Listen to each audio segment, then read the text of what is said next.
Sejam bem-vindas, bem-vindos. Estamos começando agora mais um Educadoc, direto aqui do Estúdios ETEPAC, Escola Professor Antônio Carlos Gomes da Costa. Hoje estamos com captação do famosíssimo Ricardo Santos e seu bigode famoso. Estamos com os intérpretes de Libras Célio Cadena, Rafaela Briani e Robertinha Andrade, que já é da casa. Sejam todos bem-vindos e bem-vindas. E a gente faz esse programa com duas participações especiais. Jéssica Pereira, que possui licenciatura em Letras Libras pela Universidade Federal de Pernambuco, é também pós-graduada em Libras e Educação Inclusiva de Pessoa Surda pela Faculdade Alfa, atuou na Gerência Regional de Educação Metropolitana Norte de Pernambuco, no curso técnico de Tradução e Interpretação de Libras na Escola Técnica Estadual Almirante Soares Dutra, e também foi professora de Libras no Centro de Apoio ao Surdo, o CAS. Atualmente é professora de Libras e presta consultoria no curso técnico de Tradução e Interpretação de Libras aqui na Escola Técnica Estadual professor Antônio Carlos Gomes da Costa. Seja muito bem-vinda, Jéssica. E a gente também recebe Paloma Ramos, que tem 28 anos, ela nasceu surda, é mãe de João Guilherme, eu também sou pai de um João, de 2 anos e estudante do curso de Letras Libras da UFPE. Paloma, seja muito bem-vinda. Obrigado. Meninas, hoje esse programa que a gente está fazendo sobre o Dia Nacional do Surdo é um programa bem especial, é muito bom ter vocês aqui e é muito bom conversar com vocês sobre essa trajetória, sobre a história de vocês, não é? Porque a gente está falando um pouco sobre estereótipos agora e vocês têm uma vida normal, vocês fazem tudo, vocês não têm nenhuma barreira para viver os dias. É importante que as pessoas saibam disso para a gente poder desmitificar o que se fala sobre a pessoa surda, né? E a gente está conversando agora sobre isso. Eu queria que vocês falassem um pouco sobre essa experiência de vocês com as suas famílias. Como é que vocês descobriram que eram surdas? Como foi essa descoberta? Bom, obrigado por estar aqui participando, certo? Eu sou a surda, sou a primeira surda da minha família, a minha família toda é ouvinte, e eu nasci surda, certo? Mas como foi que minha família descobriu? Então, antes, a minha mãe ficou uma doença, rubéola, quando estava grávida, e aí quando eu nasci ela não percebeu que eu era surda. Nos primeiros 5 meses depois foi que ela veio perceber, quando eu estava dormindo, a minha mãe foi organizar as coisas e o vento bateu fortemente na porta. Minha mãe se assustou e veio olhar se eu tinha me acordado. Eu estava dormindo tranquilamente. E aí minha mãe ficou preocupada, né? Então, eu acho que ela tem algum problema. Aí meu avô disse, não tem não. E outra sobrinha minha, certo? Minha prima. Então, era 1 mês, levou eu lá pro berço, ficou dormindo também, bateu a porta para testar. Então, a sobrinha se assustou, certo? Então, ali foi levada para um médico, fez os exames. Então, foi a causa da minha mãe adquirir essa doença, certo? Minha família ficou preocupada, e agora, como vai ser? E a gente viajou para São Paulo, certo? Lá em São Paulo teve as pesquisas e o médico falou, ó, tem uma proposta para vocês, implante coclear. Mas minha mãe não aceitou essa proposta, ela não quis. Então, tem outra estratégia? Qual? Ó, coloca o aparelho auditivo. Mas eu era muito pequenininha, né? Tinha que esperar crescer mais. Então, ok. Então, passou o tempo, certo? De novo, fomos lá, fizemos exames, voltamos para meu estado, Paraíba, certo? E ali foi experimentando a oralização, mas não tinha como escutar nada.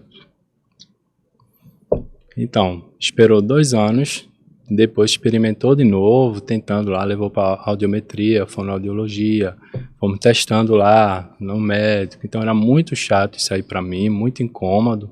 Esse aparelho, eu quebrei o aparelho, cheguei a quebrar o aparelho, porque me incomodava, um aparelho muito caro, minha família gastou, caríssimo.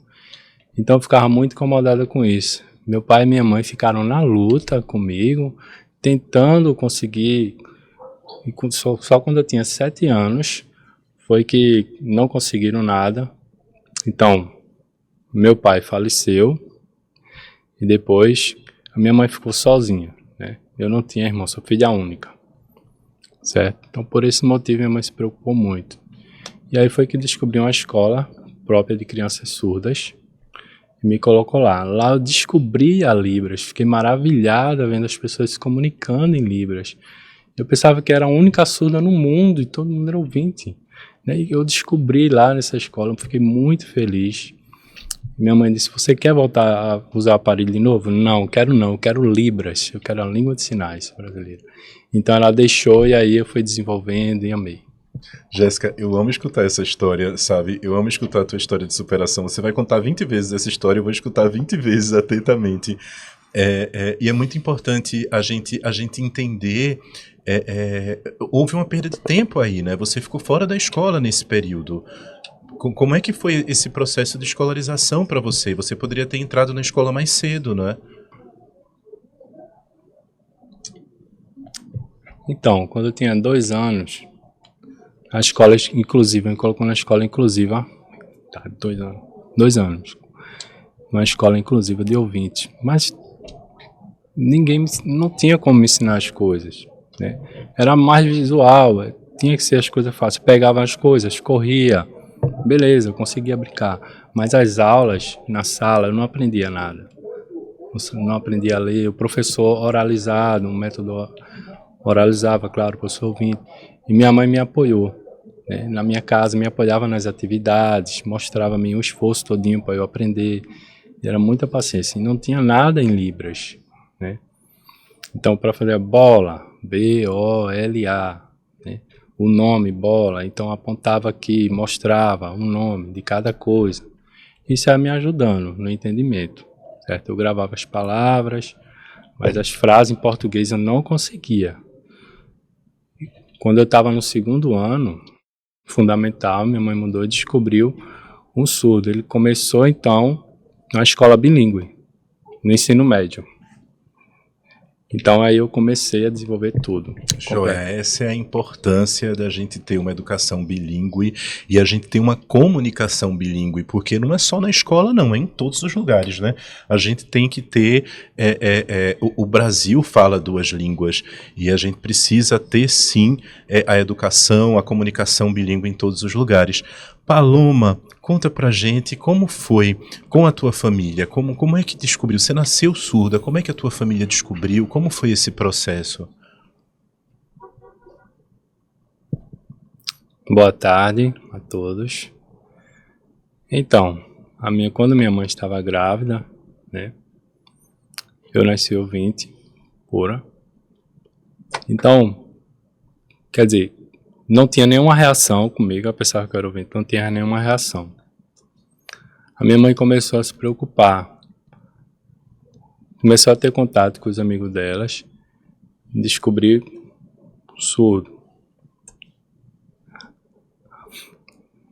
A minha mãe teve contato com pessoas surdas e perguntou, olha, como é a pessoa surda, tem um filho surdo em casa, na escola, como é isso, a vida? Então, futuramente, minha mãe, foi difícil a comunicação, eu fui para a escola e eu era a única surda, né? Também a minha vida não entendia nada na escola, só fazia brincar. Eu procurava uma escola bilíngue, em João Pessoa, certo? Lá encontrei uma escola bilíngue, comecei a estudar e fiquei muito curioso quando vi a Libras, vários significados em Libras, e aí eu fui desenvolvendo até hoje. E como é a tua relação com o João Guilherme? Porque ele tem dois aninhos, né? Eu tenho um filho com 2 anos, o sinal dele é esse.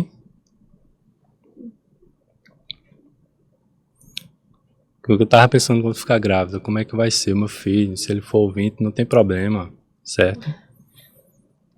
Eu ensino a ele Libras simultaneamente. Minha mãe e o pai dele, a gente ensina a oralização em Libras também. Então, a gente mostra a imagem a ele, como a gente ensina Libras? Mostra a imagem, mostra o sinal. Tem livros de contações, de história, em Libras. O Lobo Mau, enfim, várias histórias. Ele vai adquirindo isso, a gente vai mostrando a ele, né? Três Porquinhos, Lobo Mau, enfim. A gente vai contando histórias a eles, fazendo sinais. Meu filho é Coda. Filho ouvinte de pai surdo. Que bacana. E como é ele gosta, né? Porque criança é muito visual, né? Então ele deve ficar apaixonado com essa comunicação, né? Muito. Já aconteceu em congresso surdo, meu filho ficou admirado isso. Porque a maioria dos grupos são ouvintes. Ok, vamos lá. Quando viu lá, a comunidade surda é muito diferente. Lá não tinha oralização, né? E ele entrou lá e entendeu que lá é próprio da cultura surda, da comunidade surda. E lá é Libras. Então, o surdo ele pode fazer várias coisas, passear, andar, então, tem vários sinais, se comunicar em Libras. Tudo é possível. Que joia. Jéssica e Paloma, quais foram os maiores desafios que vocês enfrentaram ao longo da vida de vocês em relação à surdez?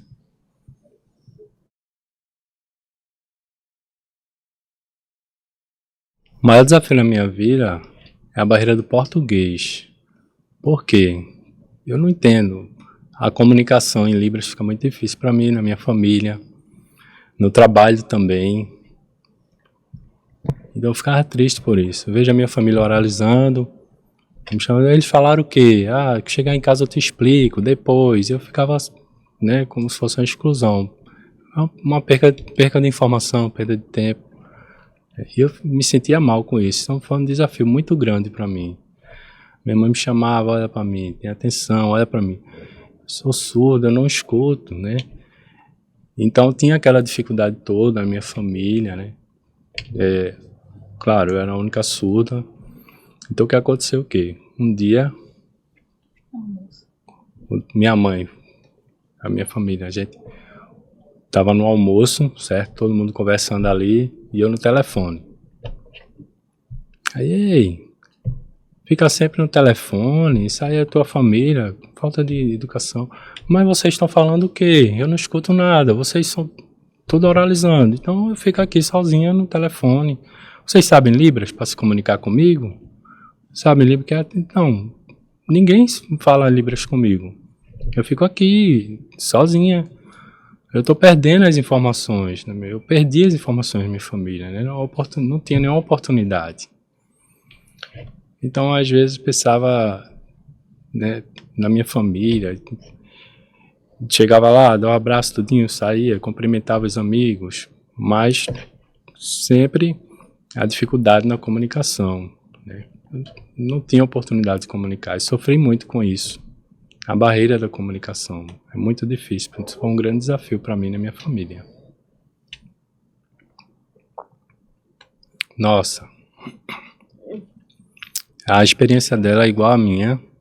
É um desafio muito grande, tem dois. Primeiro é na família, né?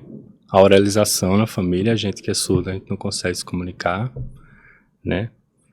E a gente liga a televisão e as coisas acontecendo, oralizações, e a gente não entende nada. Com o passar do tempo, então, eu frequentei, eu não participava das coisas com a minha família, né? Tinha essa barreira de comunicação. Ficava só assistindo televisão, a minha mãe fazia um resumo das coisas que aconteciam, certo? Isso era só um resumo. E as pessoas ficavam, eu não achava graça nenhuma, era tudo falta da comunicação. Me acostumei a isso com o passar do tempo. O outro desafio foi quando a gente se mudou para João Pessoa. No interior, mudou para cá, no interior de Goiânia.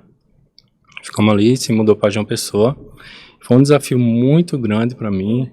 Senti muito incomodado porque o interior é muito pequeno, não tinha um lugar muito pequeno lá, então precisava pegar ônibus, se mover, se locomover para vários lugares. Eu ficava assim, como é que eu sempre ia junto com um amigo, ele me levava para os lugares que eu queria ir. Depois foi que eu fui me acostumando na nova morada que eu fiquei, né? Depois comecei a ir para fisioterapia, médico particular, enfim. E foi um desafio muito grande, eu tive que me adaptar a esse mundo, né? Então a minha família sempre usou a oralização, né? E eu me comunico com meu filho, já pensando nisso, na inclusão, né? Que joia. Agora, eu queria perguntar para vocês uma coisa que às vezes as pessoas falam, mas tem legenda, por que tem um intérprete de Libras ali também? A importância da presença do intérprete de Libras, eu queria que vocês comentassem um pouco sobre isso, né? E pode ter sua legenda? O que é que vocês têm a dizer sobre isso, né? Porque eu já escutei várias vezes, né, alguém falar, mas tem legenda, não precisa do intérprete. E a gente defende sim a presença do intérprete, mas é importante saber o que vocês pensam disso.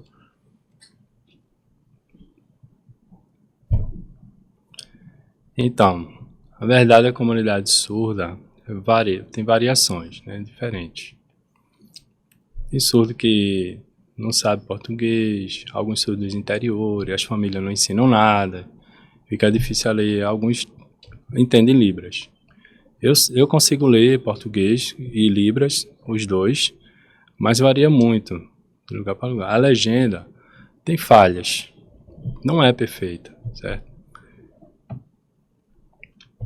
Eu já comparei a oralização da minha mãe falando, eu cresci, adquiri essa oralização e eu vejo na legenda, eu olho para as pessoas oralizando e a legenda tem um atraso aí. Não é bom a legenda. O intérprete vai simultaneamente na voz da pessoa e na Libras. Então a legenda tem falha. Não é bom. Então é bom quando o intérprete vai simultaneamente fazendo a tradução ali, simultaneamente. É uma opinião minha, né? Melhor do que a legenda. Eu também acho a mesma sugestão que ela, né? Que eu vejo na televisão, Big Brother, BBB. Eu ficava assistindo lá e eu via a legenda. Eu percebi que sempre tem um atraso aí, nessa legenda. Sempre tem esse atraso, às vezes trava a legenda, a gente perde informação do que a pessoa está falando, né? E parece que a gente perde o contexto. E também no Instagram, às vezes tem legenda, cinema, a gente olha a legenda, tem cor amarela, branca, né? E algumas a gente não consegue ver, também tem esse problema. Então, é melhor em Libras, tudo em Libras, certo? Música, shows, enfim, a tradução lá, tudo é melhor em Libras, fica mais acessível em Libras. Alguns surdos sabem português, outros não. Então, a questão também as histórias que tem, que a gente vê para infantis. Pergunta, estão falando o quê? A tradução lá, que a gente tem que ver, é visual. Então, em Libras ajuda muito isso. Toda a comunicação é mais em Libras. Só complementando aqui, o que ela falou, na televisão, as legendas, em vários programas que tem na televisão, a Netflix também. Ok, eles colocam legenda, beleza.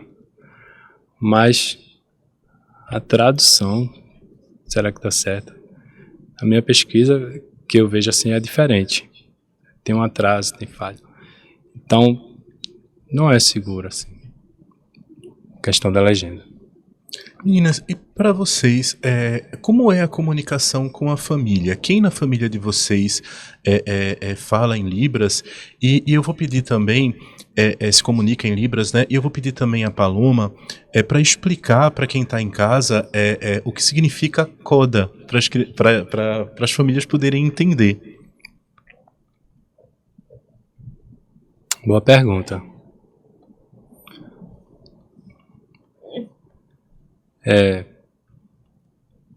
Sobre coda, estava pesquisando.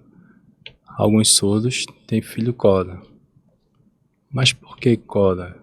Pesquisando, certo? E na palestra eu vi esse sinal de coda, certo?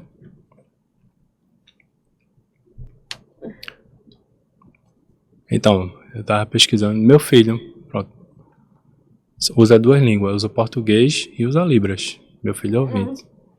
Eu mostrei a minha mãe, olha, meu filho é coda, minha mãe, o que é isso, coda? Né? Então, é o filho que tem pais surdos.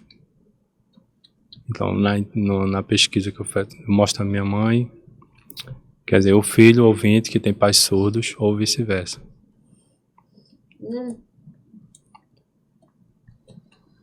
Por que dentro da tua casa a comunicação, filho de pais ouvintes, filho de pais surdos, depende da cultura, usa a língua oral e usa Libras.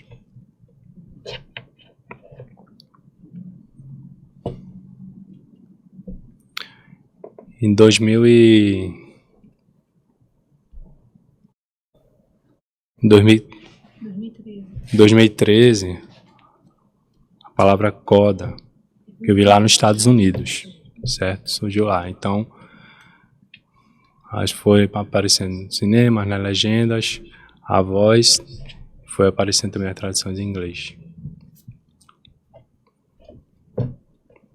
E depois foi trazido em português. E no filme Coda. E na família de vocês, quem é que se comunica em Libras? Minha mãe. Só. A minha mãe e minha irmã. Sabe Libras, as duas. Meu pai não sabe. Meu pai faz gestos. Né? Se comunica em gesto. O contato que eu tenho com ele. As pessoas olham assim, não tá entendendo nada, tá falando o quê? É diferente de Libras. Mas eu já estou acostumada com ele, eu tenho afinidade, eu me comunico com ele assim, entendo ele. A minha mãe sabe Libras. E na hora que vocês estão discutindo, assim, que vocês ficam se comunicando Libras, tem hora que cansa assim, não vou falar mais nada, não vou dizer mais nada. Mas é verdade. A minha mãe fica me chamando, e isso aí às vezes, né, pare de me chamar, né, fique quieta, fala em Libras, não sai Libras, enfim. A comunidade ouvinte, né, acostumada a escutar isso, e chama pouca atenção. E é em Libras, fala em Libras, sabe Libras. Já aconteceu comigo, minha mãe me chamar, tu entendeu o que eu expliquei? Sim, entendi. Depois quando estava chegando perto ali da viagem, você não me avisou nada. Eu lhe avisei, eu falei que entendi sim. Eu estava cansada de chamar a atenção dela. Às vezes acontece esse problema. Já aconteceu comigo também, meu pai e minha mãe me explicar algo, que tinha uma viagem na sexta-feira, entendeu? Ok. Na quinta-feira eu estava me organizando, certo? A mamãe me avisou. Na semana passada teve outra vez que minha mãe me chamou. Vem cá, batendo muito em mim, me chamando a atenção. Fala em Libras, né, que é visual. Né? Se você vira o rosto, corta, se perde a atenção, corta a comunicação. Desculpa, tem que prestar atenção, estou falando. É em Libras. A gente se comunica assim. Às vezes fica um pouco chato, né? O mais importante é a pessoa ter respeito, a pessoa surda. A comunicação oral, o surdo pergunta em Libras, quer dizer, sempre tem que ter atenção, respeito a pessoa e na sua língua que está falando. Na escola, em qualquer lugar. Você tira a atenção da pessoa, você perde a informação na hora da comunicação. Né? Isso aí às vezes fica chato para o surdo. Estou complementando aqui o que ela está falando e fica interrompendo a minha fala em Libras. Isso é muito chato. Né? Então, eu tenho que ter paciência nessas horas, né? Desculpa aí, fica interrompendo. Às vezes fica mandando mensagem, certo? Tem que ter atenção. Agora, Eu não estou acostumado com isso. Uma curiosidade que eu tenho, quando vocês estão juntas, assim, vocês estão entre amigos e amigas, vocês aproveitam que se vocês estão falando em Libras para fazer fofoca, dizer assim, olha o vestido daquela mina como tá horroroso. E já aconteceu alguma situação inusitada, assim, de vocês falarem em Libras, uma coisa que era só de vocês, e ter alguém que entendia e compreender, e você pega de surpresa, assim. Já, sim. E ela, a gente se conhece há muitos anos, certo? Desde adolescente. E a gente tem um código assim na comunicação. Um sinal assim entre nós dois, particular. A gente muda, né, com outro código para falar de uma pessoa. A gente fala, é só entre a gente. A gente quer fofocar, a gente diz as características. Só entre a gente. As outras pessoas não sabem, mas a gente sabe. As pessoas ficam olhando pra gente, certo? Mas a comunicação fica só entre a gente aqui no código. Exemplo. Se é o sinal de copa, a gente muda para outro. A gente finge, né, que tá usando aquele sinal, usa aquela estratégia. E a gente fofoca assim, em Libras, né? Sempre. A gente usa, é divertido. Conheço ela há mais de 15 anos. Mais de 20 anos. Certo. E já teve alguma situação assim de vocês se comunicarem e alguém compreendeu o que vocês estavam falando e vocês assim, fui pega de surpresa. Já aconteceu isso? De vocês falarem uma coisa que seria só de vocês e alguém compreender? Sim. Várias vezes. Exemplo. O surdo percebe tudo que é visual, certo? Duas pessoas ali contando segredo, eu também já vi. Certo? Depois que termina de conversar, eu vou lá. Olha, vem cá, tu tava falando sobre mim? Não, como é que tu sabe? Ah, claro que eu sei, meu. Tem minha irmã, o significado, o meu sinal. Certo? E a oralização tem o gesto, né? Os olhares, tudinho, que fica bem claro quando tá falando da pessoa, né? E como é que tu sabe? Tá falando de mim? Como é que tu sabe? Meu Deus, era segredo, né? Isso aí eu percebo, fica tudo muito claro. O surdo não é bobo, não. O surdo percebe tudo. O visual fica claro para o surdo, né? Que é visual. E também, às vezes, o surdo sente a emoção, né? A pessoa está triste ou está fingindo. Aquele sorriso meio falso assim, o surdo percebe, né? Por exemplo, não, você não está assim, não. Você está com outra expressão, está fingindo. Como é que você sabe? Não, percebe a expressão. Já aconteceu comigo também, quando eu tinha uns 15 anos, 15, 14 anos por aí. Minha mãe marcando no telefone uma ligação, né? Conversando sobre um aniversário surpresa. Né?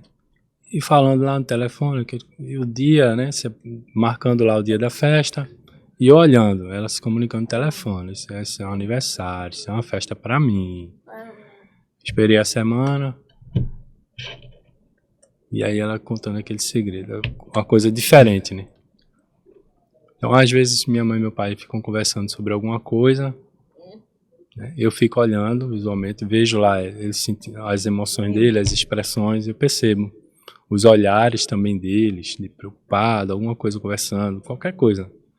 É muito visual, assim. A gente percebe as comunicações das pessoas. Gente, que bacana. Esse programa tá uma delícia. Eu tô me divertindo muito com vocês. A gente vai dar uma pausa agora e a gente volta daqui a pouquinho para conversar mais. Pode ser? A gente volta daqui a pouco com a Educadoc.